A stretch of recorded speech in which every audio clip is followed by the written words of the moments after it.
10:01 Sorry, 10:01. 10:01 a.m. Thank you. Can you call the roll? Beth? Austin, Here. Jacobson, Here. Leffler, Here. McNulty, Here. Murray, Here. Shepherd, Here. and Smith. Here. For CCS, we have Rebecca Malinowski, Deborah Wishmeyer, and Beth Stoneburner. Any additions to the agenda? I have one question to ask for feedback from the board, but I think it's fine to put it in my report as I don't think we'll have action. Is that okay with you, Pam? Yeah, that's fine. Okay. Consent agenda. Do I have a motion to approve the consent agenda? So moved. Smith. Who- Second, McNulty. Thank you. Okay, Smith is first, McNulty second. All right, thank you. Okay. Do roll. Yes, please. Austin, Yes. Jacobson, Yes. Leffler, Yes. McNulty, Yes. Murray, Yes.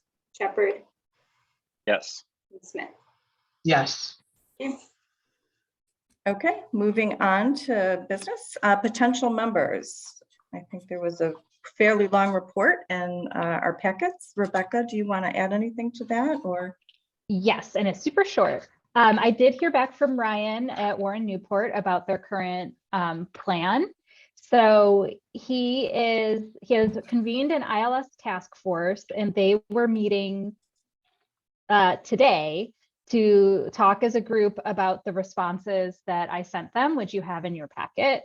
After which they will request a meeting with CCS, and Deborah Marson and myself will attend that meeting to kind of go over whatever additional concerns the staff have. And then their team will meet again and send a recommendation to the board. And Ryan is hoping for a vote to join CCS either in April or May. So that's fine with the overall project timeline. I had been hoping to have like a firm answer before we sent the budget to governing board, because then we could include them in the budget. But we can discuss that at the budget and finance committee meeting next week on how we best want to address that. But that's what I know. And I included the information in the packet. Most of these, I thought they were good and interesting questions, and I thought you may find some of them interesting, but. So Rebecca, I do find those interesting. And one of the questions that I had for you from a CCS perspective, I feel like I get like emails fairly regularly from people who are saying like, oh, like we're interested in like looking at CCS. I mean, Sue Reinders just sent something out, to me in terms of an evaluation process for joining CCS. So do we have any kind of like, I realize that it's not truly within the scope of CCS, but if somebody comes to you and says like, how do I even start this process? I mean, do we have something to say like, you can obviously tweak this to what you want, but here's maybe a base document to start from if you're making this evaluation type of thing?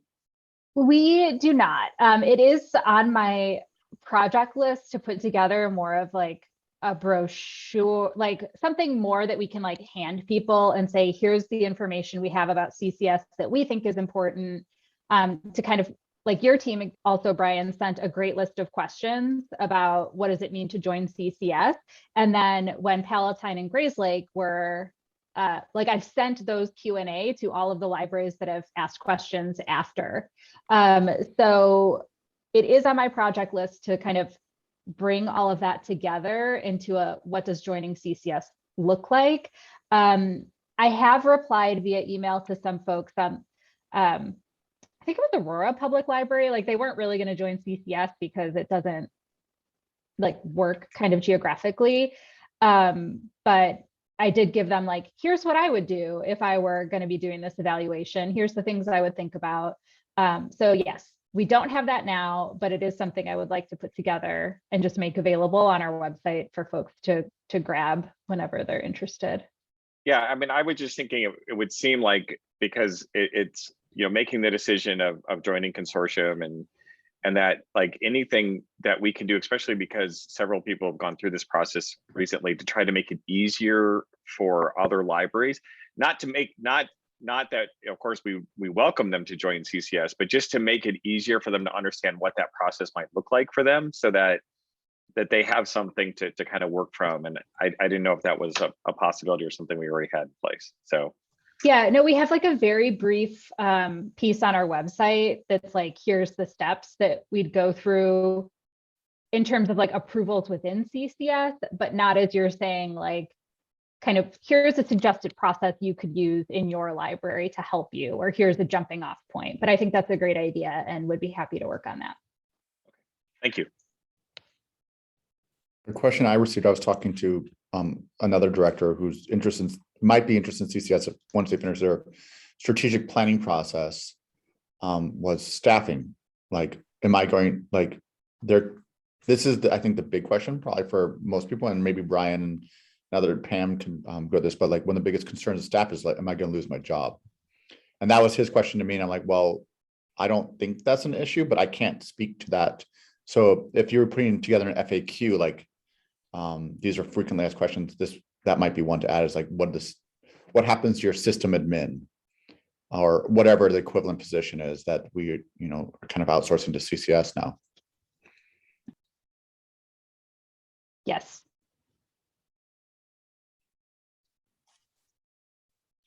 Okay, any other comments or questions for Rebecca regarding this? Does Ryan anticipate, Rebecca, that his board is not going to support this, or? So in speaking with Ryan previously, he felt very strongly that he wanted to join CCS and that his board would be on board. When he did take it to his board, I don't want to speak for Ryan or speak out of turn, but it sounded like Ryan originally was hoping the board would just say like, yeah, sure, go do it. And instead they said, let's make sure we have your staff buy-in before we vote on it. So I think that's the process. And I'm happy to provide whatever information I can. And actually, Pam, I believe some of the comments in here were from your team. Yep. So thank you for providing Yeah, no those. problem. Yep. Yeah, I was just curious if, he anticipated pushback, but. He has, I think, a small group of staff members, including some who were here. And I think Brian can relate to this, maybe, who were here when they left CCS at that time. So they have some concerns that they want to make sure that things are not the same as they were. Yep, got it. I'm going to comment on this too. It isn't the same, but the staff buy-in is probably going to be the most important on a lot of them, because if you talk to people at certain libraries, they have a preconceived negative notion about joining a consortium.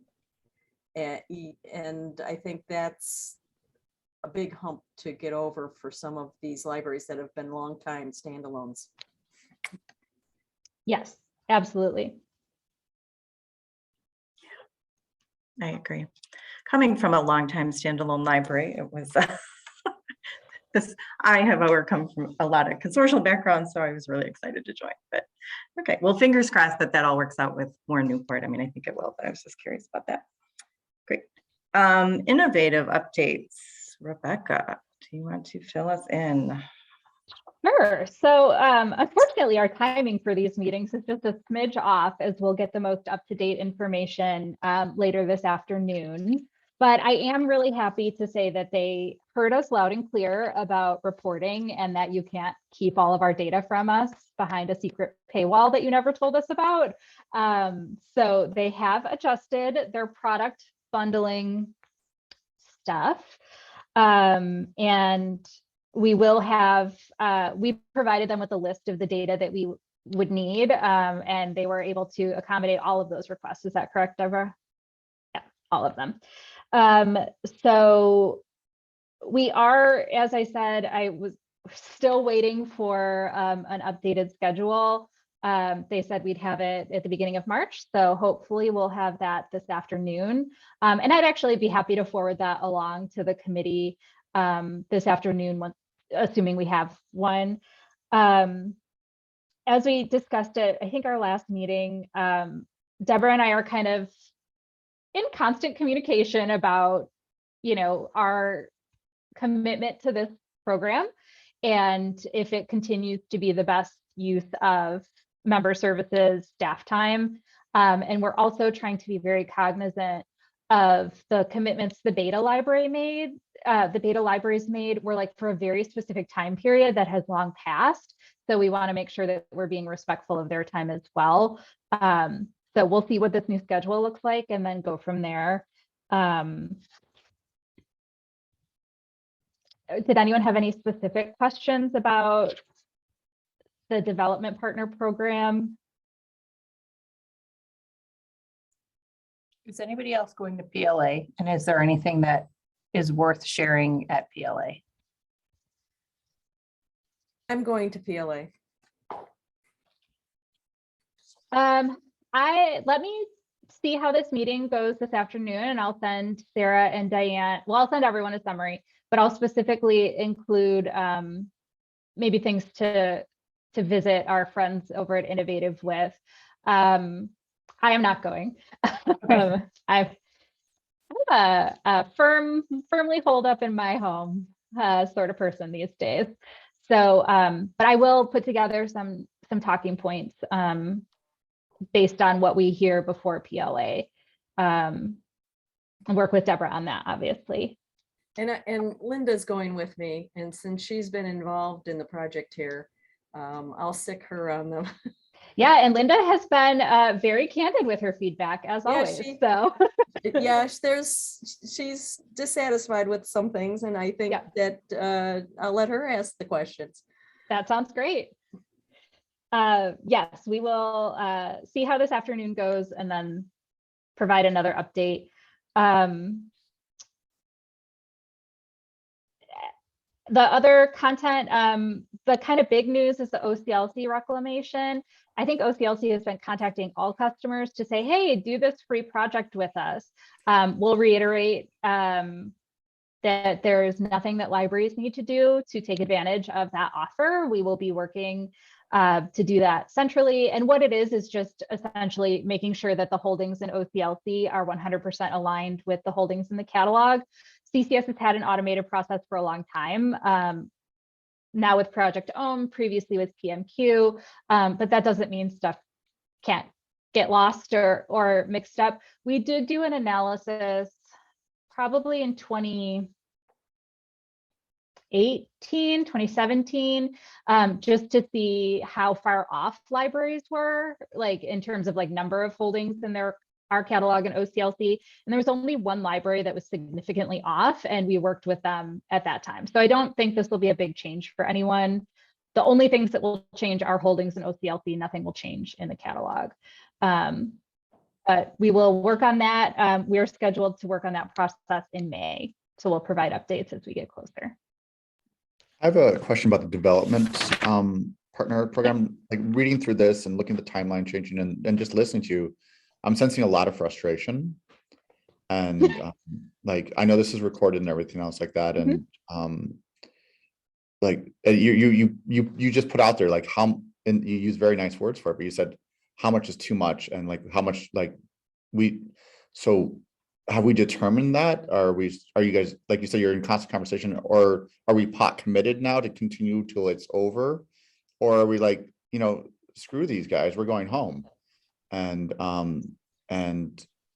we're all gonna go follow Glenview or something? I don't know. Like, like, where are we? Like, if you don't feel like you can speak, we can talk about it another place, but like, I just want to know where we are for real.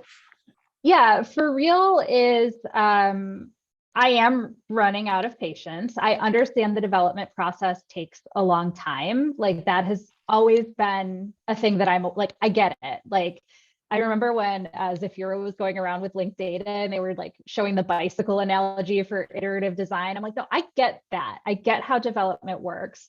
My concern is really that these like big important pieces of consortial development keep getting pushed down the road because they went live with standalone libraries first. And now these standalone libraries are like, but it doesn't work for this and it doesn't work for this.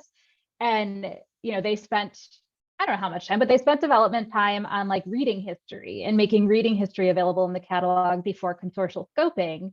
And reading history, we know, is used by what, like 2% of patrons? Like we can see that data.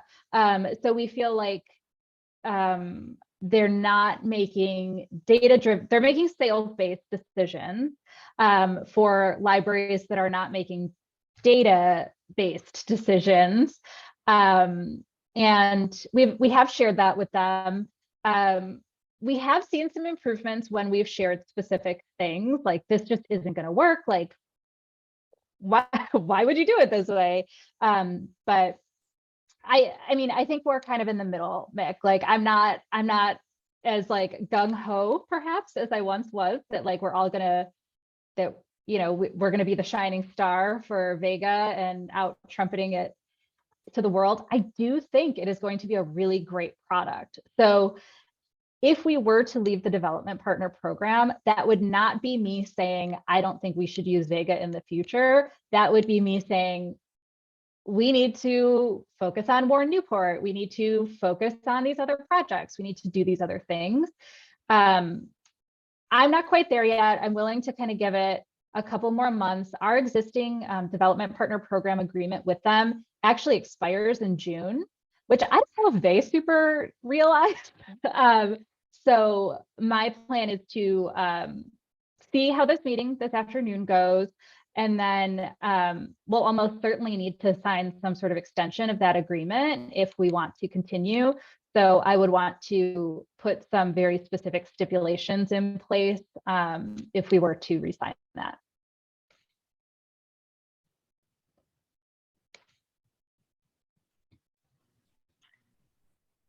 I also share some of Mick's concern. I was really disheartened to read your comment about the consortial decisions being pushed down the road. That was really not what I was expecting to see.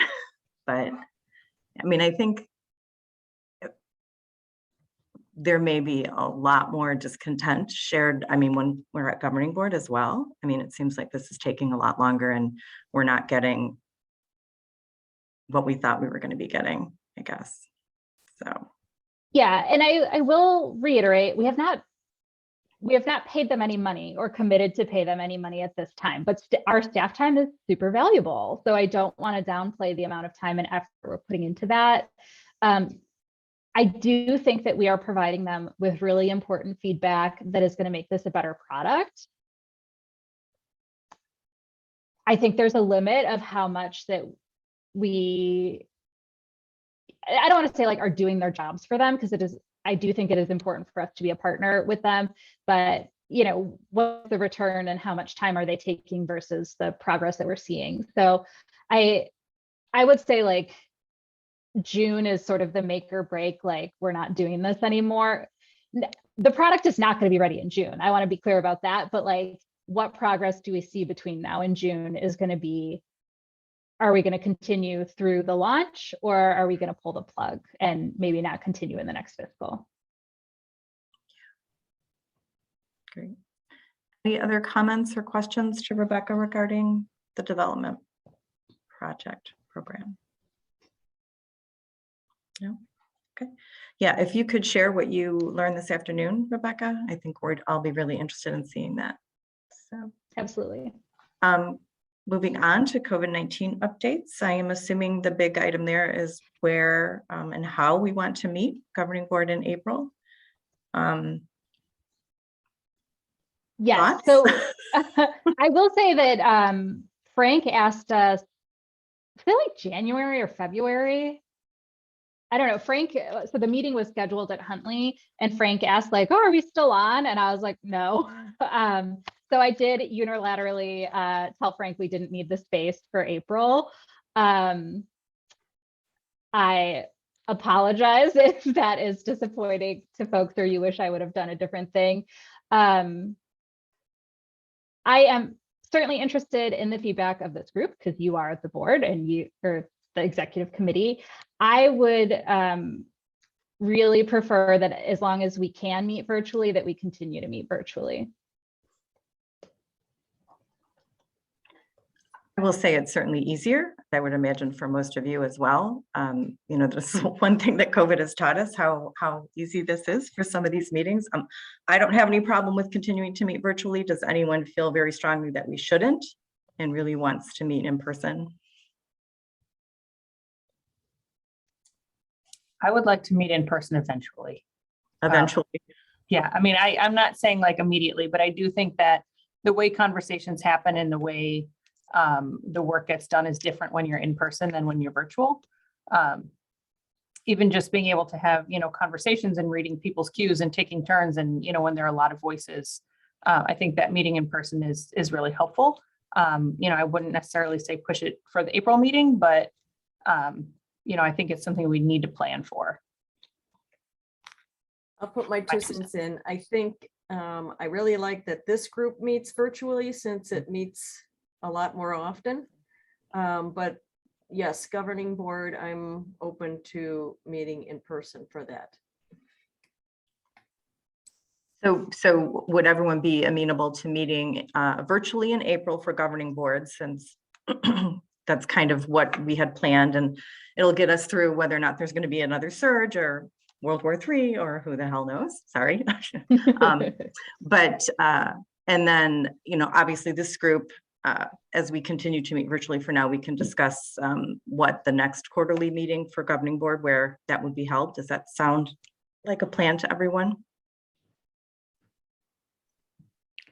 I'm willing to be fine with that. For me, it's just, you know, I don't want to operate from a place of fear. And I think a lot of decision making, I'm not saying, Rebecca, I totally have nothing but empathy. Having a newborn at this time and everything else makes the world much more confusing and dangerous, even without COVID. But, you know, I've very hard trying not to make decisions based off of like not unfounded, it's very founded on kind of the miasma of anxiety.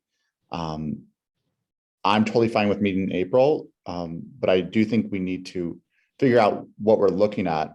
You know, the governor's order, is that through the end of March or is that through April? It's 30 days. So we got another 30 days. Maybe. Yeah. So I'm fine again meeting April, but like the governor's order is eventually going to go away and then we should probably start meeting in person. And like others said, it's easier to do that. So I'm fine with that. But I just want to make sure that, you know, like for at least the governing board, this board meeting online, it's only 8 of us or 9 of us. So it's easy to jump into a conversation, but with 30 people, it's nearly impossible, at least in my experience, unless you're Kate Hall. No offense to Kate, she's just very good at jumping in. My only thought about the transition, you know, thinking about how easy it is to attend and thinking about how, you know, in meetings past, if someone's not able to attend, they have to send a surrogate, you know, that I don't know if the Open Meetings Act is if we're gonna have any flexibility for expanding the remote attendance exceptions. But my 2 cents is I'd sure love to see that happen, governing meetings in person, but with you know, maybe a more flexible, and for our boards too, more flexible, maybe remote attendance policy, but I can wish for that. That's my 2 cents. Yeah, I'm going to take it a step further, Heidi, and I kind of wonder, and I'm not on the ILA committee right now, but I wonder why we're not proposing for an expansion of remote access meetings, because I think that the last 2 years have proved that they work, that, you know, I've had more people actually be able to attend my meetings. You know, I've had members of the public attend my meetings because they're remote. And I think that option, that should be a local option that should be able to be provided. And I'm hoping that somebody on public policy or somebody is like taking this up to our legislators, because it seems like a good, especially for a group like this, it makes sense. Related though to April, for me, it's really just about whether the executive order is extended. I was surprised that the governor extended the last executive order into March, which is the reason why I said to my library board that they needed to come back in person. You know, because I said I think that once that executive order expires, it's going to be really difficult to have a justification for it. And I think that would be my one and only concern, is if it doesn't get extended another time into April, that we might just be in a position where we have to meet in person, and because we just don't have the legal authority to meet remotely. But that's just my 2 cents. Hey, Brian, if you find out who I should send an email to, let me know. Will do. Yeah, like I said, it's just throw my something name in I'm there like, too. why aren't we, you know, it seems like, why aren't we going to our legislators? This would be a legislative fix that again, the last 2 years have proven this works. So why can't we do it? It's about a local decision, because I could do a workshop that would be, I'm sorry, it's kind of like this. I could do a workshop that's remote, and then I could do an in-person board meeting and be able to accomplish what I need to accomplish with my board in a more efficient way. So, but that's just, again, Brian's fantasy world over here, you know. Well, we'll try to make it a reality. Right. And I just realized that's a really terrible fantasy world, that my fantasy world is I get to have remote board meetings. But, you know, that's living the life of a library director. So, Brian, I will take this legislative request to PPC and consider it. It's on my post-it, so it's good as done. So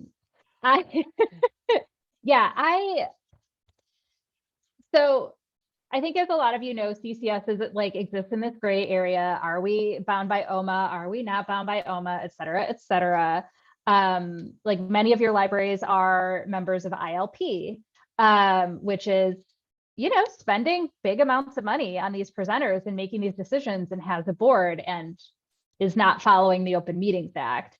Many of your libraries are members of Overdrive Consortia, which makes shared decisions and spend a lot of money and don't follow the Open Meetings Act. So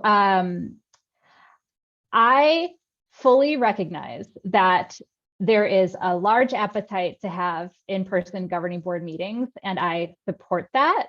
I would ask for, and it sounds like everyone's okay, like, I would ask for patience and like, give me April, like, let's see how these numbers go. I do live in a place of fear, Mick, and I like it here. I just like sweat all the time. And then I think we could talk about this in May and June. I would like to see committee meetings continue remotely, not because of COVID, but because some of these meetings are so short and you're all spending time driving to go to meetings that are like this meeting today.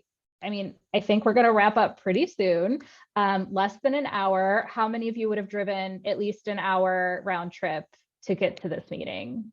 So I understand what you're saying about governing board. I agree, those are a different vibe in person, and I think that there's a lot to be added. But I would like this group to consider, are we ready to like live on the wild side and say our committee meetings are going to be remote, regardless of a disaster proclamation, and see if someone sues us? That is a little bit more. I think it's obvious a few of us are okay with meeting in person, as some of us are going to PLA, which is, you know, even beyond that box. But I think it'd be great if this committee or the committees could meet by Zoom still. Yes. all right. Yeah. So I realize that this is being recorded. So, I mean, I do take a little bit of an approach of what is the worst that's going to happen here? Like, if you're going to come and slap my hand and say, well, you just can't, you can't do that anymore. Okay. Like, if that's the worst that's going to happen, which I think that if we were to do the committee meetings virtual and somebody would just come and slap our hands and say, don't do that. I mean, it's not the end of the world. I don't feel like that's a reason to not do something for a variety of reasons. I mean, gas prices are outrageous right now. You know, the mileage rate is nowhere close to covering what it actually costs now, I think, for people to actually drive places. And for environmental reasons, there's reasons to not have people on the roads. I think that having them remote does actually make it more accessible for some staff who maybe don't have cars, they don't have vehicles, they take public transportation. And so it increases participation. So I think there's a lot of great reasons to have like committee meetings in particular where they could be virtual and not in person. And so I'm supportive of that and figure if someone has a problem with it, they can come back. I do want to say, you know, though, in agreement with the governing board, I think that there are times that coming together as a larger group, because I get to see people there that I don't necessarily see in my regular, you know, kind of gatherings. And so like I can, like, I just feel like I can connect better with some people. So it kind of has there's another component for me of being able to kind of connect with my colleagues in a way that I can't as easily do online. So That networking component is much easier in person. Yeah.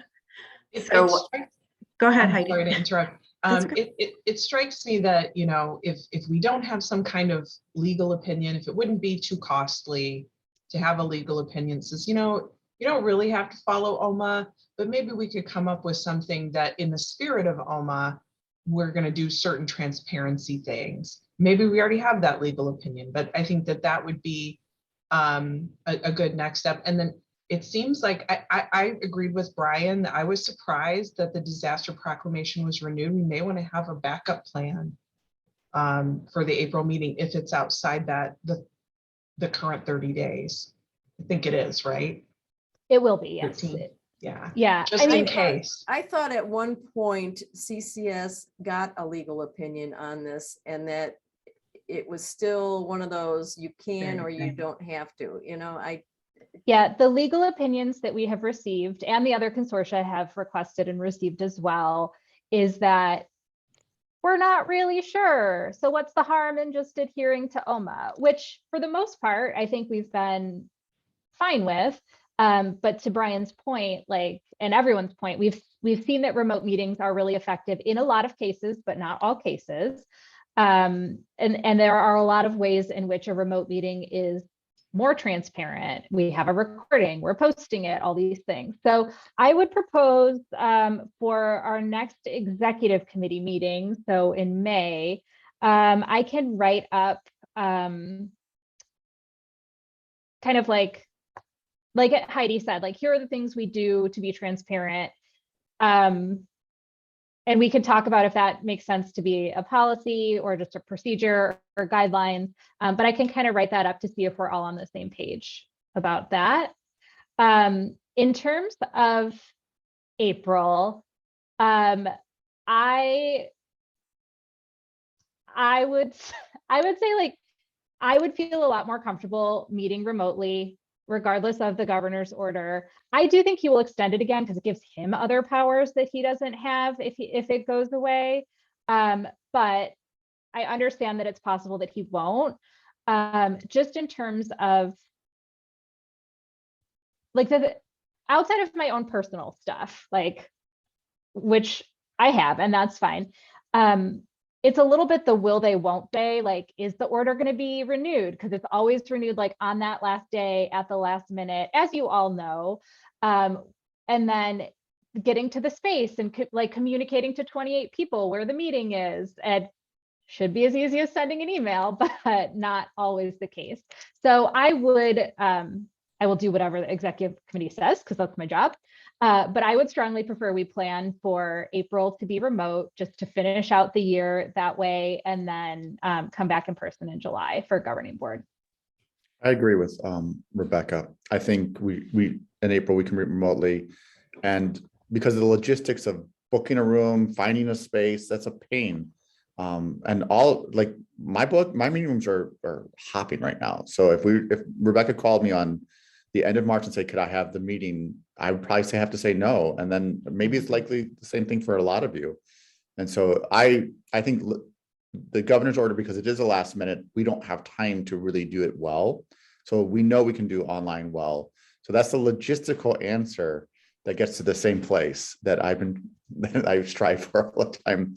Rebecca, I didn't mean to. It's fine. I understand. You've been very consistent with your messaging throughout the pandemic, and I appreciate it. I would reach out to Frank and say, how about July then? Since I he- do want to see Huntley for sure. I agree with Mick, and I feel like even if the governor's order is not extended into April, I mean, kind of to what Brian said, I think the worst that can happen is, we get our hands slapped for meeting remotely in April, and then, we change it up in July. But I think, for timing purposes and meeting space purposes, I think planning to meet remotely in April makes the most sense. So I think that ought to be communicated to the entire governing board people, like regardless of that, here's the plan. So we don't have to worry. We can make sure we have a good, effective, transparent meeting. And then everybody's not like emailing you, it didn't get renewed. What are we doing? I will send something out to everyone. And I think the one factor here too is some of us have the space for everybody to meet and some of us don't. So that puts another kink in the hose. Right, there's only a certain number of libraries that can host us as governing board, yeah, and to give those libraries enough time to plan. Yeah.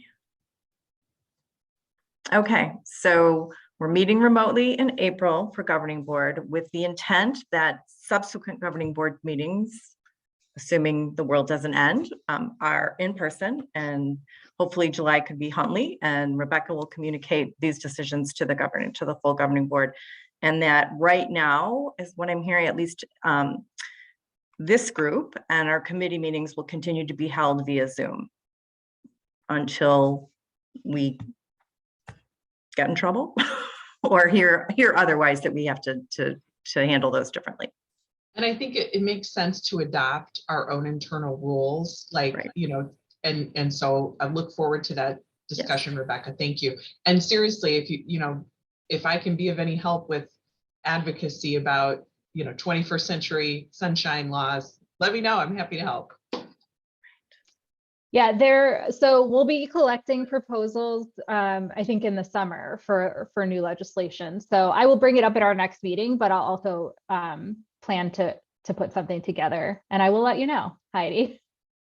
Call you up. Yeah, if I can help, thanks. Great. Okay, anything else regarding this? I think we've talked it to death a little bit, so which we needed to do, so that's not a problem. Moving on to reports, secretary report. No report. Treasurer, Mick? No report. Committees and groups. Rebecca, is there anything you want to highlight in the committees and groups reports? You're muted. No, only if there are questions. Does anyone have any questions regarding the committee reports? No? Okay.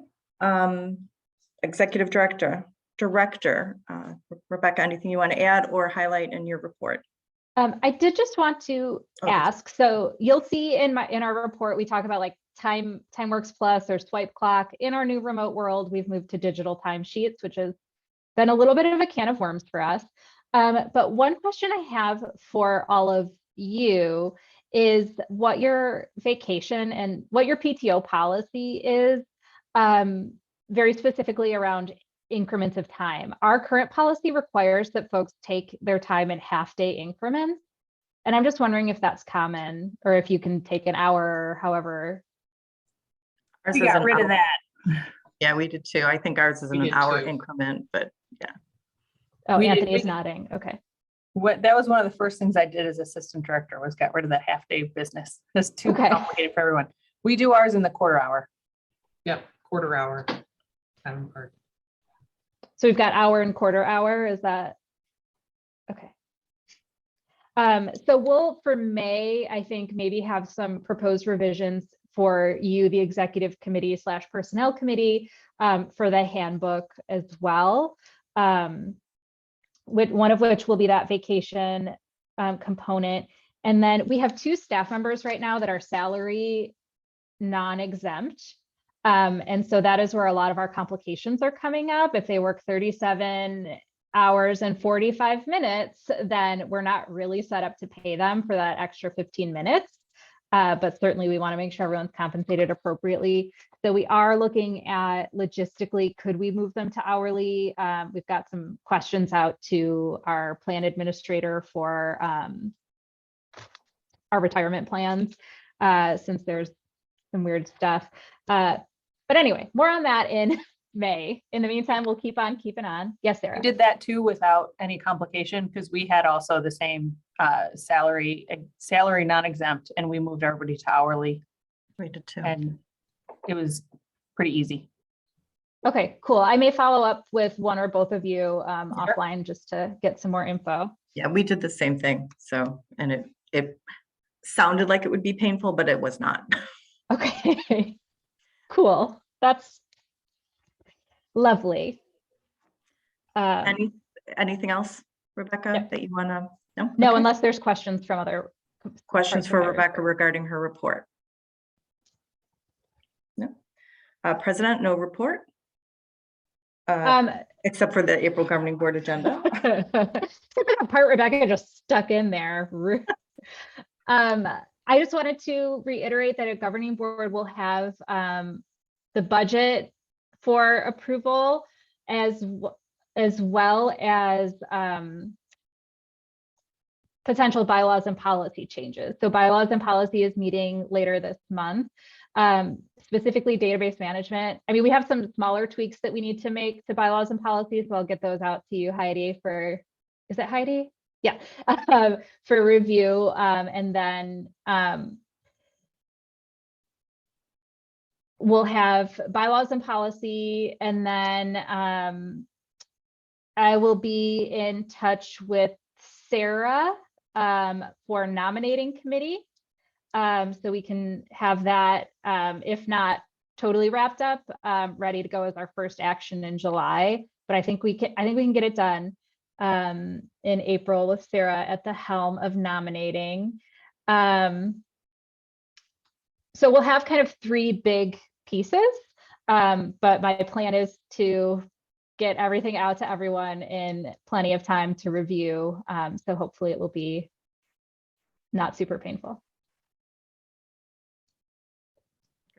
I think the fourth item under there, and it just says recommendation, looking at that draft agenda, so I'm not sure what I did, but I think that's the fiscal year meeting calendar for executive committee and governing board dates. So Oh, you have that in the consent agenda, which I think makes sense. oh, okay, all right, I see that now. So Okay. And I'm not policies and bylaws. That was last year. I'm long range planning. Okay, sorry. You gotta send it to somebody else. Someone, I don't know. It's one of Well, you. We'll get them. I think it's me, isn't it? Yeah. all Yeah, I right. said it's fine. Okay, So, I have no other report. So if there is no other business, we will officially adjourn at 10:44 a.m. And we will look forward to hearing from Rebecca after her